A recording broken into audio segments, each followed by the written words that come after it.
Imaxinou a amargura da raíña, unha muller aínda nova, dotada de notable beleza e de superior intelixencia, que se condenaba a si mesma á señardade e á melancolía. Por temor a dever nunha máis das numerosas vítimas femininas do amor.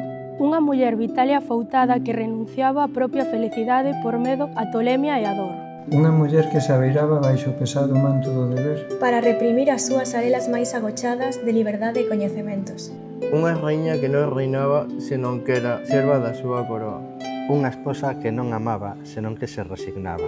Un corpo que non aspiraba a ser amante senón a se converter en invisível para non ser molestado. Unha mente lúcida e preclara cuxa única ambición era non tanto que a volasen e estimasen, senón que se esquecesen dela, que lle permitisen diluirse no único espazo de liberdade e felicidade co que se atrevía a soñar.